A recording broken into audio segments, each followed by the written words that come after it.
नमस्कार आप सभी को।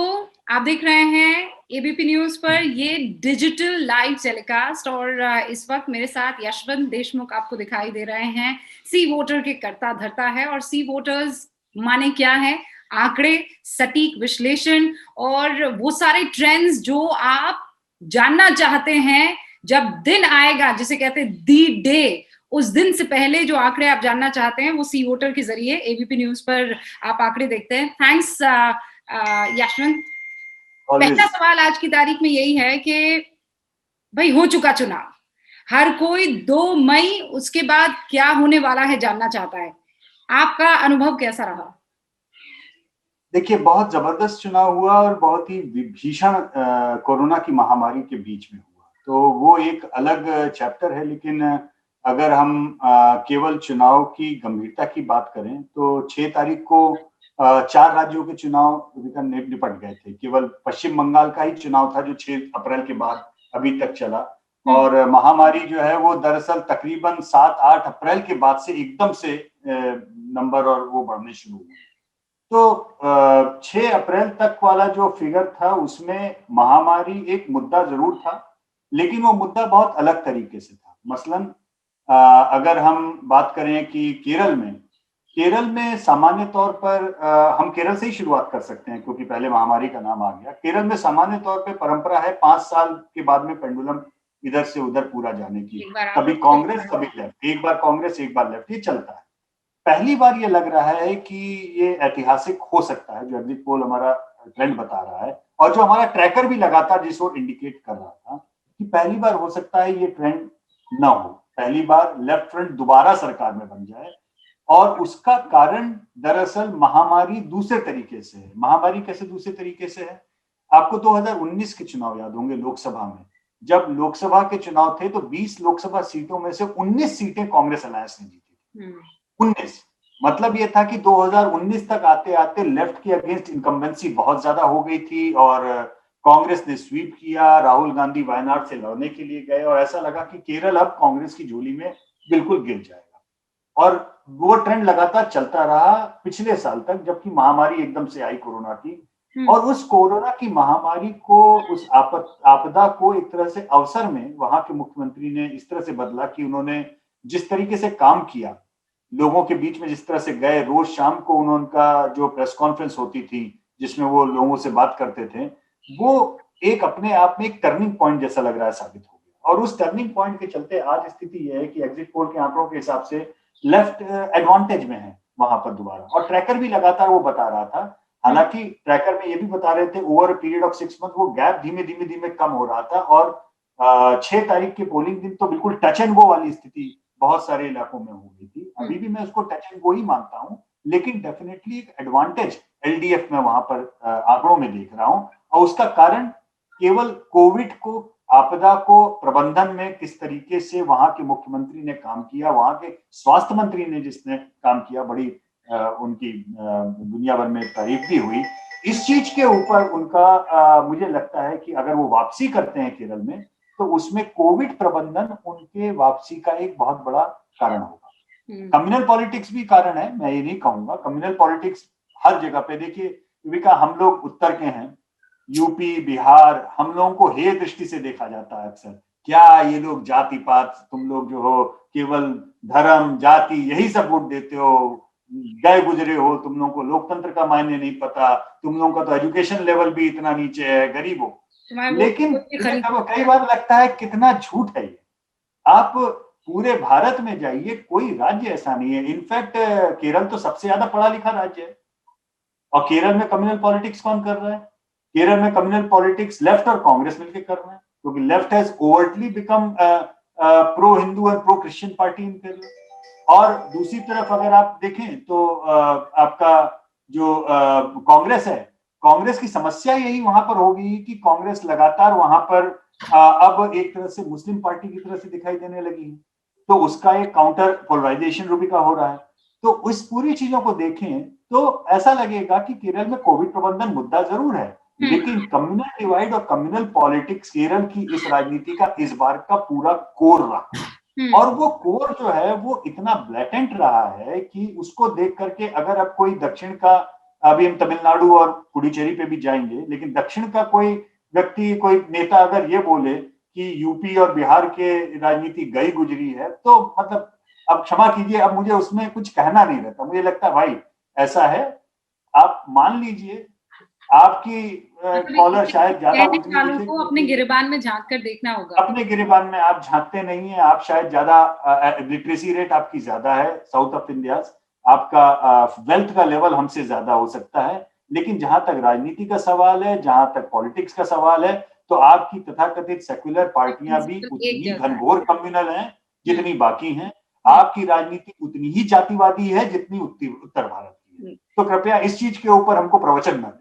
ओके, केरल की आपने बात की, जी। और आप न सिर्फ आपने किस तरीके का वोटिंग ट्रेंड वहां पर दिखाई दे रहा है बताया, बट इनफैक्ट आप थोड़ा जी। डीपर रूट्स की तरफ गए कि वहां किस तरीके की राजनीति हुई है और कैसे ब्लेसिंग इन डिस्गाइज इस बार इस सरकार के लिए साबित हो सकता है, ये आपका ट्रैकर जी। बता रहा है। सबसे ज्यादा इंटरेस्ट अगर आप पूछिए कि पूरे देश में किसी एक राज्य पर केंद्रित है, तो वो पश्चिम बंगाल है। जी। पहले के कुछ फेजेस बहुत डिफरेंट थे, वो गेम बड़ा डिफरेंट था, बिल्कुल अलहदा था, लेकिन ये कोविड की दूसरी वेव आने के बाद चीजें बिल्कुल बदल गई। पहले चोट की जी। बात हो रही थी, पहले वही कम्युनल राजनीति हो रही थी, लेकिन इसके बाद ये पूरा का पूरा टर्न हो गया। अब मैं आपसे ये समझना चाहती हूँ कि आज जो एग्जिट पोल के नतीजे आएंगे यशवंत, उसमें क्या आपका पैमाना रहा है, कितना बड़ा आपका बेस रहा है, और चूंकि कोविड है उसमें किसी तरह की कोई समस्या आप लोगों को झेलनी पड़ी या नहीं, और वहां के आंकड़े क्या कह रहे हैं?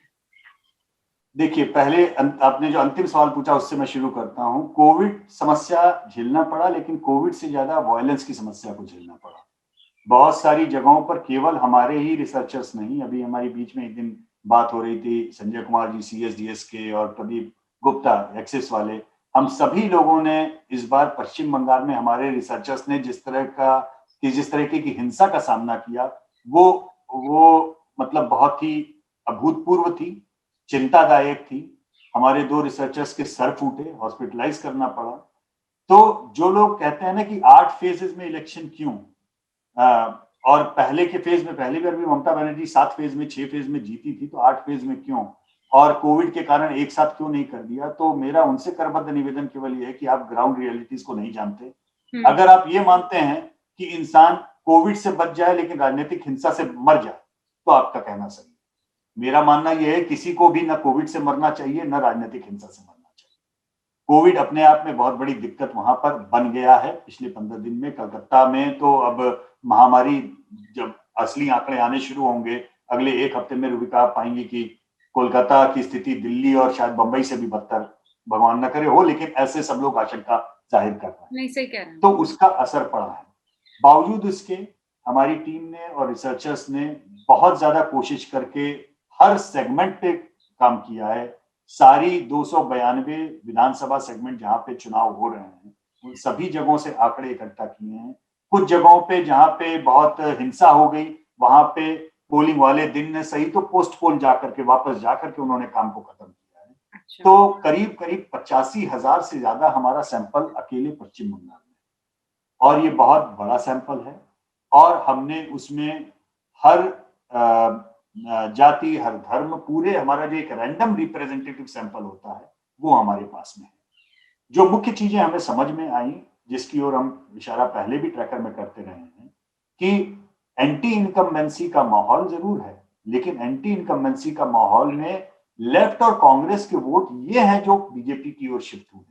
टीएमसी का वोटर कोई टीएमसी को छोड़कर बीजेपी की ओर शिफ्ट हो रहा है, ऐसा हमारे आंकड़े नहीं बता रहे। नंबर 1 चीज। नंबर दूसरी चीज कि पोलराइजेशन एक्यूट है कि वो लोकसभा वाला आपको केस देखने को मिलेगा, जहां पर लोकसभा वाला फेस के ऊपर अगर ये सत्ता परिवर्तन की ओर जाना था, तो लोकसभा के ऊपर और कुछ होना चाहिए था। मसलन लोकसभा के वोट शेयर से ज्यादा आकर के टीएमसी के वोट कट के आने चाहिए थे, या बचा कुचा लेफ्ट का कांग्रेस और भी ज्यादा वोट खींच करके बीजेपी की ओर जाना चाहिए था। ये चीजें अगर दोनों होती, जिस ओर बीजेपी की पूरी अलायंस और स्ट्रेटेजी लगी थी, मतलब बीजेपी की पूरी स्ट्रेटेजी थी कि मुस्लिम वोटों में किसी तरह बंटवारा हो जाए।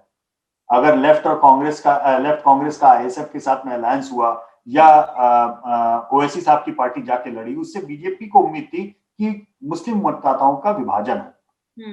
हमारे आंकड़े बता रहे हैं कि ऐसा नहीं हुआ, मुस्लिम मतदाताओं का विभाजन नहीं हुआ नंबर, बल्कि शायद एक चीज का नुकसान इसमें बीजेपी को ये हो गया कि जब आईएसएफ के साथ के अलायंस के साथ में मुस्लिम मतदाता भी थोड़े बहुत जहां जहां पे कांग्रेस और लेफ्ट का पॉकेट था उनके साथ में वापस गया है, तो एकाएक लिमिटेड ही सही लेकिन उन पॉकेट्स में लेफ्ट और कांग्रेस कंटेस्ट में वापस आए, और जब उनके कैंडिडेट कंटेस्ट में वापस आने लगे तो उनके कई सारे पुराने वोटर्स ने एक्चुअली में बीजेपी को छोड़ करके लेफ्ट और कांग्रेस का भी दामन कई असेंबली सेगमेंट में पकड़ लिया। तो ये जो स्ट्रेटेजी थी बीजेपी की कि हम मुस्लिम वोट का डिवीजन करा दें, वो मुस्लिम वोट का डिवीजन कराने की स्ट्रेटेजी में थोड़ा बहुत मुझे लगता है उल्टा भी हुआ है। लेफ्ट और कांग्रेस जो कंप्लीट मेल्टडाउन करके बाहर हो रहे थे, उनकी उस चीज को थोड़ा सा कहीं आसरा मिल गया, उस आसरे के चक्कर में थोड़ा बीजेपी को नुकसान हुआ। एक तो ये बात।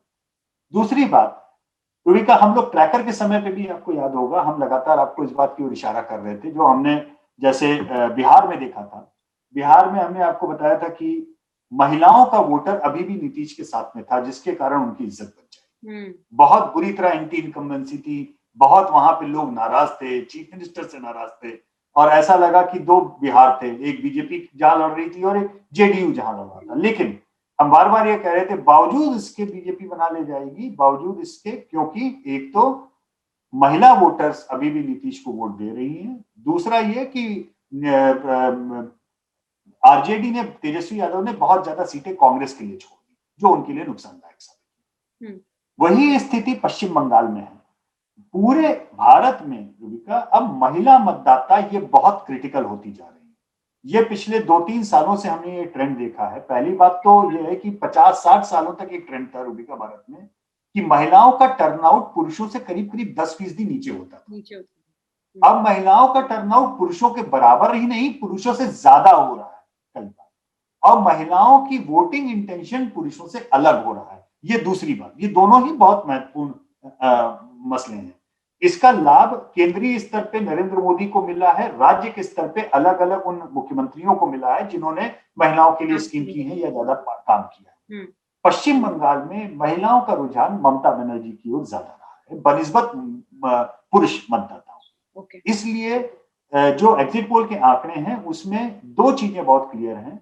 एक तो मुस्लिम मतदाता पूरी तरह से एकजुट होकर ममता बनर्जी के साथ में है, कुछ जिलों को छोड़कर जहां पर पुराना गढ़ कांग्रेस और लेफ्ट का रहा है, जहां उन्हें लगा कि कांग्रेस और लेफ्ट बीजेपी को हराने के लिए सबसे ज्यादा उपयुक्त है, इस नाते वहां पर उन्होंने कांग्रेस और लेफ्ट को सपोर्ट दिया है। अदरवाइज बची हुई सारी जगहों पे एक तरफा वोट उनका ममता बनर्जी हो गया। तो मुस्लिम मतदाता और उसके ऊपर महिला मतदाता, ये दो कोर वोट थे जो ममता बनर्जी को पड़े हैं। हमारे एग्जिट पोल में वो साफ दिखाई दे रहे हैं। बीजेपी का कोर वोट जो था वो काफी हद तक हिंदू वोट का पोलराइजेशन उनके साथ में खड़ा था, लेकिन उसमें एक तो महिला वोटों का थोड़ा सा लोकसभा के मुकाबले छिटकना नंबर एक चीज, उसका फायदा उनको फर्स्ट टाइम वोटर का हुआ है। फर्स्ट टाइम वोटर बड़ी तादाद में बीजेपी की ओर जाते हुए दिखे हैं। लेकिन ओवरऑल मैं ये कहूंगा बीजेपी बहुत अच्छा लड़के गई है, लेकिन ममता बनर्जी ने अपना गढ़ जैसे कहते हैं सिक्योर करके रखा है। तो अगर हम अपनी पूंजी बचा के रखते हैं तो हम उस ऑनस्लॉट को झेल जाते हैं। पश्चिम बंगाल में यही हुआ। ममता बनर्जी जो आंकड़ों में बचती हुई दिख रही हैं, उसका कारण यह है कि उन्होंने अपनी पूंजी, अपना वोट, अपना कोर वोट, मुस्लिम और महिला, ये दो माह जो उनके कोर वोट थे वो उन दोनों को उन्होंने बचाने में वो कामयाब हो गई हैं, ऐसा हमारे आंकड़े में। मतलब ये जो एग्जिट पोल है उसमें ये दिख रहा है कि उन्होंने अपना किला बचा दिया है, और उस किले को बचाने के लिए दो सिपह सालार पश्चिम बंगाल में, एक तो महिलाएं और दूसरा आप कह रहे हैं मुस्लिम वोटर। मैं ये भी जानना चाह रही हूँ कि क्या ये ट्रेंड पहले ही फेज से दिखने लगे थे आखिरी फेज आते आते तक, या फिर इसमें कुछ तब्दीली आई है? क्योंकि फेज वाइज अगर आप देखेंगे तो पैटर्न, सोच, मुद्दे वो सब बड़े अलहदा हैं वहां पर। कहीं पर वो बहुत भारी है ममता बनर्जी, कहीं पर वो बड़ी कमजोर है। देखिए, जो इलेक्शन का फेज प्रोग्राम लगा था उसमें एक चीज बहुत क्लियर थी कि बीजेपी के जो कोर हिस्से थे, जैसे पहला ही फेज जंगल महल और उधर से शुरू हुआ था, दूसरा फेज उन्होंने डेल्टा और ऊपर मिडिल वाले हिस्से में ऐसे को रखा था जहां पे शुभेंदु अधिकारी और उनका वाला हिस्सा था। जहां ममता को उन्हें मैक्सिमम डैमेज करना था। यानी एक तरह से एक्सट्रीमली प्रो बीजेपी एरिया से एक्सट्रीमली प्रो ममता वाले एरिया में पहले फेज से 8वें फेज तक इलेक्शन गया है। और उससे ये एक इम्पैक्ट असेसमेंट की बात थी कि कहीं ऐसा भी है क्या कि चूंकि पहले फेज में बीजेपी ने बहुत अच्छा परफॉर्म किया, दूसरे फेज में काफी हद तक ममता को डैमेज किया, तो उससे एक लहर या हवा बनती है और उस लहर की हवा का एक डोमिनोज इफेक्ट अगले फेजेस में पड़ता चला गया, वो नहीं दिखा। डोमिनोज इफेक्ट इसलिए नहीं दिखा क्योंकि तीसरे फेज, पहले और दूसरे फेज में भी जो ये मैंने दो एम फैक्टर जो बताए आपको, मुस्लिम एंड महिला, ये दोनों फैक्टर पहले दूसरे फेज में भी काफी हद तक उनके इंटैक्ट थे। इसलिए नुकसान के बावजूद भी तीसरे फेज ऑनवर्ड से लेकर के आज के फेज तक धीमे धीमे ही सही, लेकिन ममता बनर्जी ने अपना कोर बचा के रखा। नुकसान नहीं हुआ ऐसा नहीं, ऐसा कौन कहेगा। बीजेपी 100 के ऊपर जा रही है और ममता बनर्जी 211 से घट के किसी तरीके से सरकार बनाने में अगर कामयाब भी होती हैं, तो आप समझ सकती हैं कि बीजेपी के जो सीटें हैं वो 50% ममता बनर्जी की खींची है, 50% उन्होंने कांग्रेस और लेफ्ट अलायंस की खींची। तो ये तो कहना गलत होगा कि ममता को नुकसान नहीं हुआ। एक आकलन का तरीका ये होता है कि आप मैच देख रहे हैं दो पहलवानों में, और उसमें जीतता तो पहलवान है जो वेटरन है, लेकिन एक पहलवान जो फाइट बहुत शानदार करता है, असल विजेता कई बार वो कहलाता है। क्या पश्चिम बंगाल में ये चीज देखने को मिली है यशवंत? मुझे लगता है पश्चिम बंगाल में एग्जैक्टली यही हुआ है। बहुत अच्छा आपने वो पहलवानी या बॉक्सिंग दोनों ही तरीके के अगर आप वो उदाहरण लें, तो वो 8 राउंड का मान के चलिए कि बॉक्सिंग का मैच हुआ। 8 राउंड के बॉक्सिंग के मैच में एक युवा प्रतिद्वंदी ने पुराने मशहूर मुक्केबाज को शुरू के 2-3 राउंड में ताबड़तोड़ हमले किए, ताबड़तोड़। लेकिन वो पुराना मुक्केबाज अपने आप को डक करके और बड़ी तादाद में 8-10 मुक्के अपने ऊपर खा भी गया, चोट भी लगी, मान भी लिया, लेकिन उसने अपनी एनर्जी बचा के रखी। उसको ये पता था कि ये जो नया मुक्केबाज है ये 5वें-6ठे राउंड के बाद में कहीं हाफना ना शुरू कर दे, और उसने अंत तक अपने को बचा के रखा। और उसका भाग्य भी अच्छा था कि अंत के 3 उसमें आते आते कुछ एक आपदा ऐसी आई जिसके कारण कैंपेन भी रुका, और कैंपेन जब रुका तो एक जो ऑनस्लॉट था बहुत तगड़ा, वो भी थोड़ा सा डाइल्यूट हो। वही पॉइंट जिसकी तरफ मैं आना चाह रही थी, आपने वो पॉइंट लाया कि चुनावी रैलियां, हर बार ये देखा जाता है कि जहां जहां प्रधानमंत्री नरेंद्र मोदी चुनावी रैली करते हैं वहां स्ट्राइक रेट जो है वो बड़ा शानदार हो जाता है, बीजेपी को बहुत नंबर्स मिलते हैं। ये और इसी चुनावी रैली को लेकर कोविड में बड़ा हम लोगों ने भी शोज किए हैं कि इतना क्या महत्वपूर्ण है। क्या वाकई ये चुनावी रैलियां नुकसान या फायदे का मुद्दा बनी आपके आकलन के मुताबिक? मुझे लगता है ऑप्टिक्स प्रधानमंत्री की रैलियों का बिगड़ गया उनके लिए, लेकिन वो पश्चिम बंगाल में बिगड़ा मैं ये नहीं मानता हूं। मैं मानता हूं पूरे भारत में बिगड़ा, पश्चिम बंगाल के बाहर बिगड़ा। कि अगर प्रधानमंत्री पूरे देश को ये कह रहे हैं जब तक दवाई नहीं तब तक ढिलाई नहीं। देखिए, इस देश के प्रधानमंत्री की बड़ी विशिष्ट हैसियत है। विशिष्ट मैं इसलिए कहूंगा कि उनका ट्रस्टवर्दीनेस या उनके ऊपर लोगों का भरोसा इतना ज्यादा है कि वो रात को 8 बजे आके बोलते हैं और 100 करोड़ की जनता थाली और प्लेट और चम्मच लेकर के बजाना शुरू कर देती है। और उसका एक ट्रस्ट का कैपिटल उनका है, उनका खुद का। लेकिन जब प्रधानमंत्री ये कहते हैं जब तक दवाई नहीं तब तक ढिलाई नहीं, और उसके बाद में अगर वो खुद बिना मास्क लगा के भाषण दे रहे हैं और 5 लाख की 8 लाख की रैली, उन पे लोग टूटे पड़ रहे हैं एक दूसरे के ऊपर, और प्रधानमंत्री अगर गदगद होकर बोलते हैं कि भाई मैं अभिभूत हूं, तो मुझे लगता है कि उससे एक मैसेज ये गलत गया कि जो उनके फॉलोअर्स थे उनको लगा कि सब कुछ ठीक हो गया है। अगर प्रधानमंत्री की रैली 8 लाख लोग 6 लाख लोग अटेंड कर सकते हैं, प्रधानमंत्री आराम से सब जगह कैंपेन कर सकते हैं, तो जो उनको फॉलो करते हैं उन्होंने मास्क लगाने बंद कर दिए, उन्होंने भी अपने गार्ड्स डाउन कर दिए। पश्चिम बंगाल के बाहर की बात कर रहा हूं। तो चुनाव भले ही पश्चिम बंगाल का था, रैली बिना मास्क के पश्चिम बंगाल में हो रही थी, लेकिन पूरा देश टीवी पे वो देख रहा था। मुझे लगता है वो कहीं ना कहीं नुकसान कर गया, नंबर 1। नंबर 2, जब वो एकदम से कोरोना के नंबर बढ़ने शुरू हुए और उसके बाद में भी कुछ समय तक पॉलिटिकल रैलीज उसी तरह से बदस्तूर जारी रही, तो लोगों को उसका नुकसान भी हुआ, लोगों को उस पर गुस्सा भी आया कि आप रोल मॉडल हैं, आपकी बात हर कोई मानता है। बाकी देखिए, ये बात सही है, जब बीजेपी के बहुत सारे प्रवक्ता ये कहते हैं क्या ममता बनर्जी ने रैली बंद कर दी या राहुल गांधी ने रैली बंद कर दी, अंत में आकर के जब लेफ्ट और राहुल गांधी ने बोला हम रैली नहीं करेंगे, तब तो वो हारे को हरिनाम था ना रूबिका। जहां पे आपकी जीतने की हैसियत ही नहीं है वहां आप रैली नहीं कर रहे हैं, तो कौन सा बड़ा देश के ऊपर एहसान कर रहे हैं। जिस समय जहां आपका रैली, जहां आपकी राहुल जीतने गांधी की कितना पॉजिटिव हो गए हैं। एग्जैक्टली तो आप जब जहां पे आप रोक सकते थे अपनी रैली, आपने वहां पे हाई मॉरल ग्राउंड लिया क्या कि हम नहीं करेंगे, नरेंद्र मोदी रैली करते हैं। तो देखिए बाकी सबने वही किया, लेकिन सबकी ट्रस्ट कैपिटल, विश्वास का कैपिटल वो नहीं है जो प्रधानमंत्री मोदी का है। बाकी नेताओं के ऊपर जनता उस तरीके से आंख मूंद के विश्वास नहीं करती जितना प्रधानमंत्री मोदी पे करता है। तो अगर राहुल गांधी या लेफ्ट के नेता या ममता बनर्जी या स्टालिन या ये लोग अगर चुनाव रैलियां करते हैं तो आप उनको दोष दे सकते हैं, लेकिन कोई ऐसा नहीं कह सकते कि उनके ऊपर जनता का इतना विश्वास है कि उनको देखा देखी जनता भी भंगड़ा करने लग जाए, ऐसा नहीं है। हाँ, प्रधानमंत्री के ऊपर विश्वास ज्यादा था। वो जब हाँ, गमछा तो लपेट उनका कर कार्ड आते हैं नीचे तो पूरा करना वो देश ज्यादा, गमछा लपेटने लगता पूरा है। देश ने उसको देखा तो पूरे देश ने अपने कार्ड डाउन कर दिए। लेकिन क्या चुनाव में ये गुस्सा दिखा क्या, मतलब मतदान में ये गुस्सा दिखा क्या? नहीं, यही बहुत क्रिटिकल चीज है कि जो प्रधानमंत्री की रैली या अमित शाह की रैली के ऊपर जो रिएक्शन बचे हुए देश में हुआ वो पश्चिम बंगाल में नहीं हुआ, क्योंकि पश्चिम बंगाल में उनकी रैली में जो 5 लाख आदमी 7 लाख आदमी गया वो तो एक्साइटेड होके गया ना, खुशी के कारण गया ना रूबिका। उसके सिर पे कोई बंदूक लगा के थोड़ी ना लेके गए ये लोग रैली। देखिए पश्चिम बंगाल में सत्ता परिवर्तन के लिए जो पार्टी लड़ाई कर रही है उसका जो समर्थक है उसके लिए वहां पे लोग नहीं समझ पाते, जीवन मरण का प्रश्न होता है लिटरल सेंस में।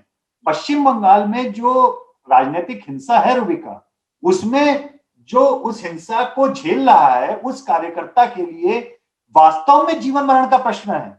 कोविड से तो वो बाद में मरेगा, उसको अगर ये डर है कि अगर हम नहीं जीते तो प्रतिद्वंदी हमारी हत्या कर देंगे, उस तरीके का जब राजनीतिक हिंसा का डर होता है और सत्ता परिवर्तन करने वाले के लिए लड़ने वाली पार्टी के कार्यकर्ता जब उत्साहित होते हैं कि हाँ हम कर सकते हैं, तो वो बढ़ चढ़ के रैली में जाते हैं। उनके उत्साह को आप दोष नहीं दे सकती। और रैली होने के कारण उनके रैली न होने या होने का उनके उत्साह पे कोई फर्क नहीं पड़ा। मेरा कहने का तात्पर्य है कि रैली के कंटिन्यू होने का कोई नेगेटिव फैक्टर मैं नहीं देख कह सकता किसी पार्टी को पड़ा, जो जिस पार्टी का जो मन रहा था हाँ वो उसके साथ में है। हाँ पश्चिम बंगाल के बाहर जरूर है, एक पॉइंट के बाद वर्चुअल रैली करने का इम्पैक्ट जरूर पड़ा होगा, मतलब वो इम्पैक्ट पड़ता है। वो इम्पैक्ट इस मायने में पड़ता है कि आप जब आप अपने कार्यकर्ताओं से वन ऑन वन मिल रहे हैं, उनका उत्साह एकदम से तेजी से बढ़ जाता है और प्रधानमंत्री जाते हैं भाषण देते हैं तो उनका कार्यकर्ता चार्ज हो जाता है। तो अगर वो फिजिकली वहां नहीं जा पाए तो जिन फेजेस में उनकी रैलीज कम होगी, मेरा मानना यह है कि बीजेपी के कार्यकर्ताओं का हो सकता है उस रैली या उस प्रचार के प्रधानमंत्री के न जाने के कारण थोड़ा सा उसका उत्साह नीचे हो गया हो, डैम्पन हो गया हो। और ममता बनर्जी के कार्यकर्ताओं का हो सकता है उत्साह बढ़ गया हो, क्योंकि जब उनको एकदम से लगा कि प्रधानमंत्री अमित शाह नहीं आ रहे हैं, रैली नहीं हो रही है, आप एकदम से कहते हैं ये लेवल प्लेइंग फील्ड हो गई, क्योंकि अब उनका स्टार प्रचारक आ ही नहीं रहा है। Now we have a better chance. तो ये लास्ट के 2-3 फेजेस में ये इम्पैक्ट जरूर हो सकता है, लेकिन टर्नआउट में वो इम्पैक्ट बहुत ज्यादा दिखाई नहीं दिया।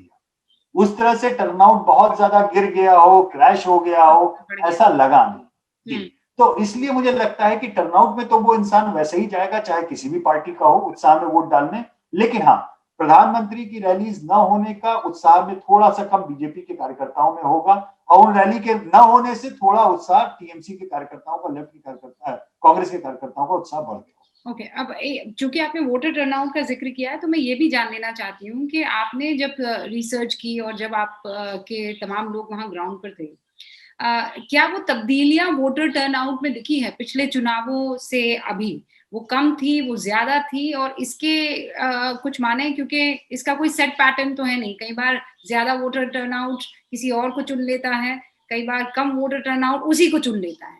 तो आपका क्या स्टडी क्या थी? मेरा आकलन यह है कि पश्चिम बंगाल में जो स्थिति थी उसमें अगर ये फैक्टर था कि ममता बनर्जी का कोर वोट उनके साथ में इंटैक्ट है, उस स्थिति में और बेहतर टर्नआउट शायद एंटी इनकम्बेंसी की हो जाता।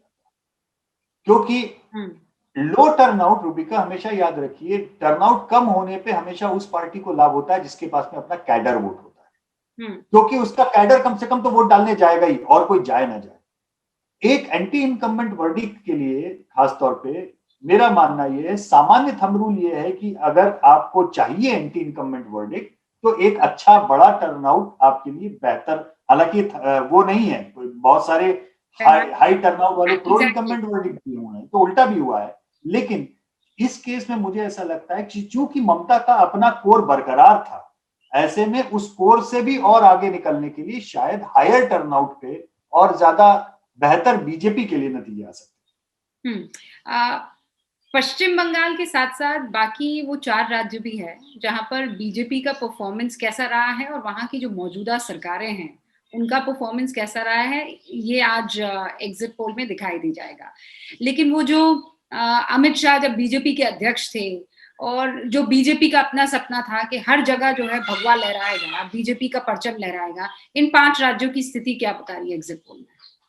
देखिए, केरल का हमने शुरुआत में ही बताया था, कोविड के समय की हमारे हिसाब से एलडीए एडवांटेज है, एलडीएफ एडवांटेज है वहां पर।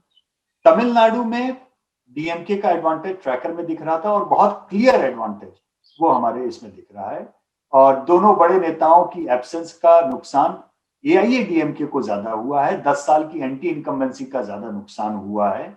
और डीएमके ने, स्टालिन ने जिस तरह से कांग्रेस को मैनेज किया, मैं मैनेज की बात इसलिए कर रहा हूं क्योंकि 5 साल पहले जब स्टालिन चुनाव लड़ा रहे थे, उस समय उन्होंने तेजस्वी यादव वाली गलती की थी, बड़ी तादाद में कांग्रेस को सीटें छोड़ दी थी और कांग्रेस उन सीटों पे हार गई थी। उन्होंने इस बार कांग्रेस को कट टू साइज किया है, और उसका लाभ ये हो सकता है रूबिका कि लंबे समय के बाद में हो सकता है कि डीएमके की खुद की मेजॉरिटी आए, क्योंकि डीएमके की जब पिछली बार सरकार बनी थी, जब करुणानिधि मुख्यमंत्री थे आज से 15 साल पहले, उस समय वो डीएमके की माइनॉरिटी गवर्नमेंट थी, डीएमके का खुद का मेजॉरिटी नहीं आ पाई। इस बार ये संभावना हो सकती है कि डीएमके अपनी मेजॉरिटी भी लाने की ओर आगे बढ़ सकता है। तो तमिलनाडु में मुझे कोई वो नहीं दिख रहा है। जो अंतर रहेगा वो ये कि हम कंजर्वेटिव पोस्टर हैं, तो हम कितना दे रहे हैं और एक्चुअल रिजल्ट में क्या और भी ज्यादा स्वीप आ सकता है, ये एक अंतर हो सकता है वो देखने का। लेकिन तमिलनाडु का रिजल्ट क्लियर है, एंटी इनकम्बेंट है, सत्ता परिवर्तन होने जा रहा है। ठीक है। वही स्थिति पुडुचेरी की है। लोग ये गलतफहमी पालते हैं पुडुचेरी और पुडुचेरी की राजनीति मिक्स्ड है, ऐसा नहीं है। 5 साल पहले जयललिता जीती थी, पुडुचेरी में कांग्रेस जीती थी। इस बार ठीक उल्टा होने जा रहा है, पुडुचेरी में एनडीए सत्ता परिवर्तन करने जा रहा है, कांग्रेस हारने जा रही है। और वहां पे आईएनआरसी जो एनडीए की अलायंस है, रंगास्वामी जी, उनके नेतृत्व में चुनाव लड़ा जा रहा है। मुझे लगता है कि शायद उनके मुख्यमंत्री बनने में की राह उनके लिए खुल जाएगी, और बीजेपी कितना उसमें डेंट कर सकती है ये देखना होगा। उनके सहयोगी जरूर हैं वो, लेकिन बीजेपी का पूरा ध्यान होगा कि उनकी खुद की सीटें कितनी बढ़ के आ पाती हैं इस बार। और 3 उनके नॉमिनेटेड मेंबर भी हैं जो बीजेपी आगे पीछे अपने लोगों को लगाएगी वहां की असेंबली में। तो वो एक प्रेशर ब्लॉक की तरह भले ही बन जाए, लेकिन मुझे लगता है कि एनडीए कंफर्टेबल मेजॉरिटी के साथ में सत्ता परिवर्तन पुडुचेरी में करेगा। तो ये 3 राज्य तो दक्षिण के हो गए, पश्चिम बंगाल हमने बात कर ली। अब एक बहुत क्रिटिकल राज्य बचता है असम। असम में हमारे ट्रैकर में शुरू से लगातार एनडीए आगे था, लेकिन जैसे जैसे ट्रैकर जा रहा था गैप कम होता जा रहा था। और हमने बोला था उस समय पे भी कि असम एक्चुअली इतना कम्युनली पोलराइज हो गया है कि 2 असम हो गए हैं। एक असम बराक वैली, दक्षिण असम, और एक मध्य असम का वो इलाका जो कि मुस्लिम मेजॉरिटी है, और एक असम जो हिंदू मेजॉरिटी है। और कांग्रेस ने एआईयूडीएफ के साथ में जो अलायंस किया, वहां पर वो बहुत ही क्रिटिकल रहा, क्योंकि अब स्थिति यह है, हमारे आंकड़ों के हिसाब से अगर हम बोले कि हमारे आंकड़े बता रहे हैं कि कांग्रेस यानी यूपीए को बीजेपी एनडीए से करीबन 6-7% वोट ज्यादा मिलेंगे असम में। तो अगर मैं आपको ये सूचना दूं तो रूबिका आप कहेंगी फिर तो इसमें बचा ही क्या खेल, फिर तो हो गया क्लियर। कोई पार्टी अगर 6-7% वोट ज्यादा पा रही है तो सत्ता परिवर्तन होना ही है, इसमें तो कोई रोक ही नहीं सकता। लेकिन वोट और सीट्स की कहानी बड़ी अजीब हो जाती है। हम देख चुके हैं, हम गुजरात में देख चुके हैं, बीजेपी 10% वोट के साथ में भी 100 के नीचे आ गई, और कांग्रेस बिल्कुल मतलब टच एंड गो वाली स्थिति में कांग्रेस ले आई थी गुजरात में। फिर हमने हाथ जलाए हरियाणा में, जहां पे लगभग 10% की लीड के बाद में हमने बोल दिया बीजेपी स्वीप कर जाएगी। बीजेपी सिंगल लार्जेस्ट जरूर हुई, सरकार जरूर बन गई, लेकिन हंग असेंबली आ गई। तो वो जो बीजेपी ने नुकसान पाया ज्यादा वोट और कम सीट का गुजरात और हरियाणा में, वही स्थिति असम में होने जा रही है। वहां पे कांग्रेस नुकसान खा रही है इस चीज का। कांग्रेस पूरे राज्य में वोट ज्यादा उसका दिखेगा, क्योंकि ये जो दक्षिण असम बराक वैली वाला ये जो बेल्ट है, इनमें कांग्रेस की लीड बीजेपी पे तकरीबन मैं मोटे तौर पे आपको बोल रहा हूं जैसे 20% की। लेकिन जो बचा हुआ आसाम है वहां बीजेपी की लीड कांग्रेस के ऊपर 10% की। यानी पेंडुलम एक तरफ जो है वो बहुत ज्यादा है, बहुत। जब आसाम के 2 तारीख को नतीजे आएंगे रूबिका, तो आपको कई सीटों पे मार्जिन को देख करके लगेगा कि आप विधानसभा की नहीं लोकसभा सीटों की बात कर रहे हैं। इतने बड़े मार्जिन होंगे, इतने बड़े मार्जिन होंगे। लेकिन उसका असर ये होगा कि वो 2 अलग अलग आसाम जैसे बढ़ गए। मतलब एक तरह से आप मान के चलें कि करीब करीब 55 सीट एक आसाम है, 55 सीट एक आसाम है, 15 सीट बोडोलैंड।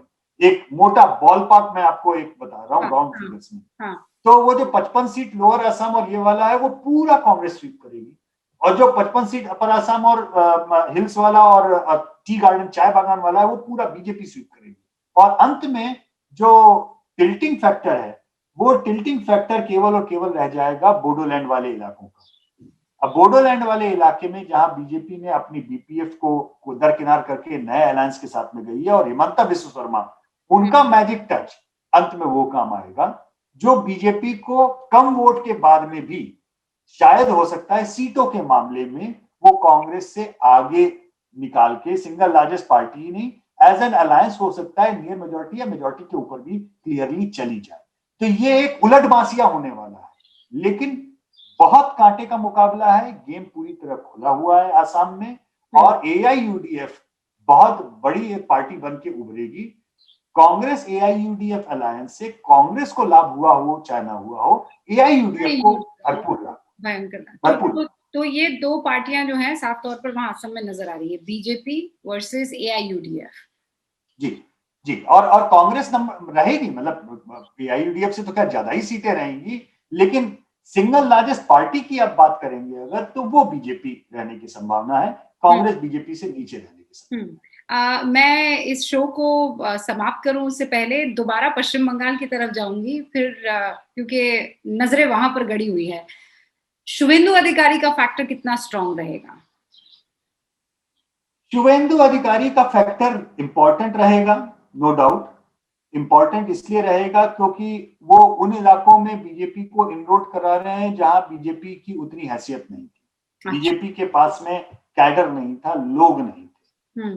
तो वो एक बड़ा फैक्टर है, लेकिन शुवेंदु खुद अपनी सीट निकाल पाएंगे इसमें मुझे संदेह है उसके। लेकिन इसका कहने का तात्पर्य ये नहीं है कि शुवेंदु अधिकारी के आने का बीजेपी को लाभ नहीं हुआ, बीजेपी को डेफिनेट लाभ हुआ। अगर ये सारे लोग बीजेपी लेके नहीं आती तो ऑब्वियस सी बात है बीजेपी इतना बड़ा कैंपेन भी नहीं खड़ा कर पाती। बीजेपी के पास है वहां बहुत ज्यादा अपने कहने के लिए खुद के नेता तो रहे नहीं है, तो वो एक फैक्टर रहा है। लेकिन ओवरऑल स्पीकिंग एक बात मैं और कहना चाहूंगा, प्रधानमंत्री की रैली, आपको आज से 7 साल पहले का बिहार चुनाव याद होगा जिस समय महागठबंधन स्वीप कर गया था नीतीश लालू जी के साथ में। उस समय पे भी प्रधानमंत्री की रैली में दसियों लाख की भीड़ इकट्ठा होती थी। क्यों इकट्ठा होती थी? क्योंकि वो कहते थे कि मोदी का उसको सुनने आए हैं, प्रधानमंत्री मोदी को पसंद करते हैं, और मोदी को वोट तब देंगे जब मोदी का चुनाव होगा।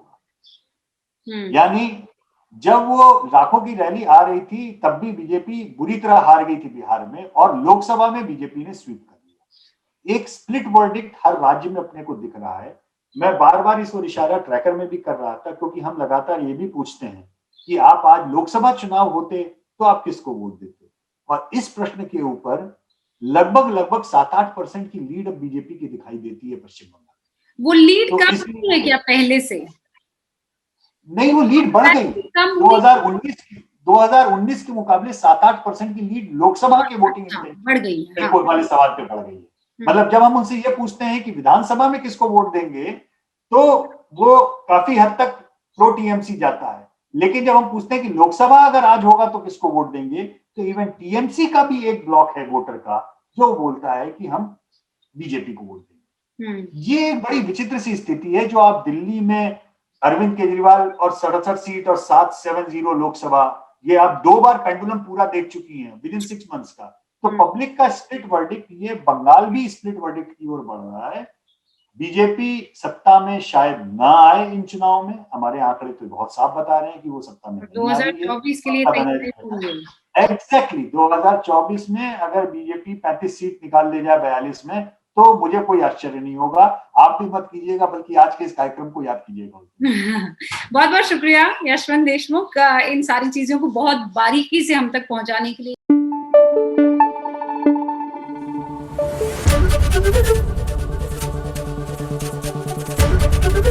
एबीपी न्यूज आपको रखे आगे।